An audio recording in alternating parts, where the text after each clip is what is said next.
let's jump straight into another Amazon package. So a rather nifty Amazon package. I ordered this, I know what it is for a change, and it is something to make my camera better, my cameratography. And I think it was about £3, £4, not much by the way. So I've got these big rigs, and I can't use these big rigs because of the kind of work I'm doing. It'd be so much hassle to keep shifting all the gear all the time. And the big rigs have a thing called follow focus. So when I'm going to use this.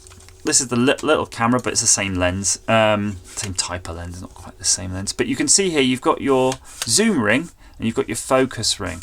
And the reason you want to use your focus, if you look at my recent videos where I've been interviewing people or at expos or whatever, the video is going in and out of focus all the time because the camera is going mad. Its autofocus is really having to work hard at those sorts of things. So you want to switch to manual focus. But the problem is it all becomes really awkward. One, it's hard to be smooth. This is a plastic lens. This lens is a metal one. That's much easier. This is not so smooth.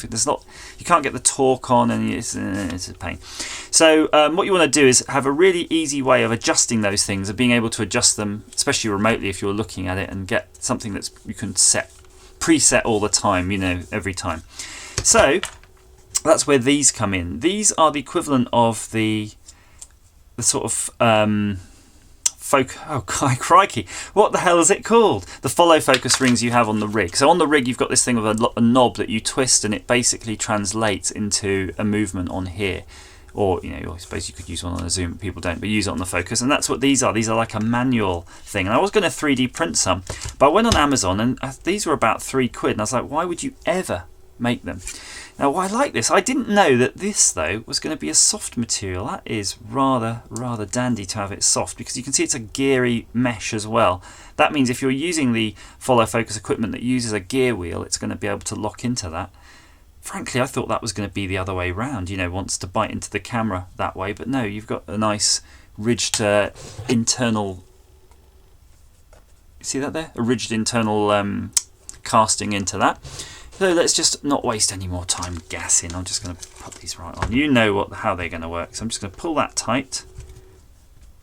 Let's see. Tighten that up. Just twist that to tighten. That's sort of stayed on there.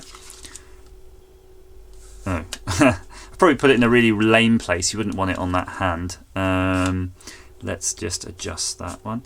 The focus you see on this doesn't lock, whereas the zoom does, so you want to be careful when you're setting it up. You don't need to go too tight probably with these, you don't want to damage your lens.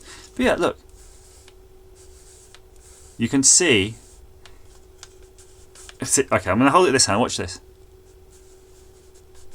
You can see it's a bit jerky when I do that. This should be, a lot easier. I'm putting a lot less force here. Better 2 fingers though, I want to get it a bit smoother, but look, there you go. Let's do the same with the focus. So up your game a bit, up your game by getting some of these, and people will be, oh look, that person seems to know what they're doing. Let's give them some money to take my photo.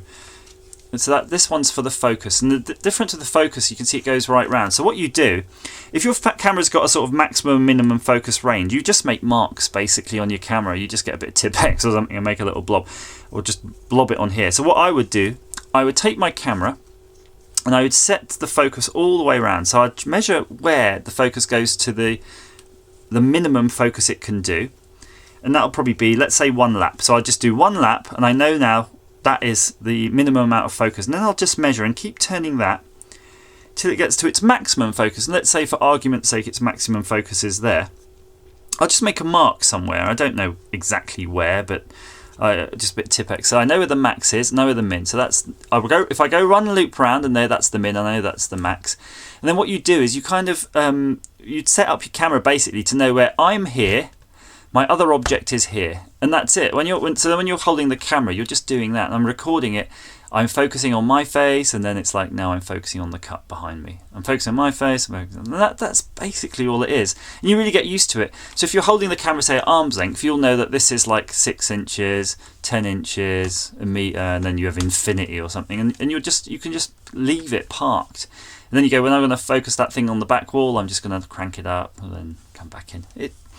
I know it's crap. If you want to learn, my definition of this is crap, my description. But if you want to learn how those work, yeah, there's plenty of places you can go on the internet and learn about pulling focus. But I like that. That's just awesome for the money.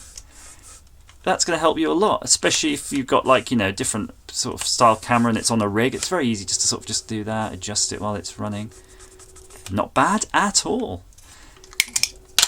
Can it see you? No, it can't. There we go. Thank you very much for watching.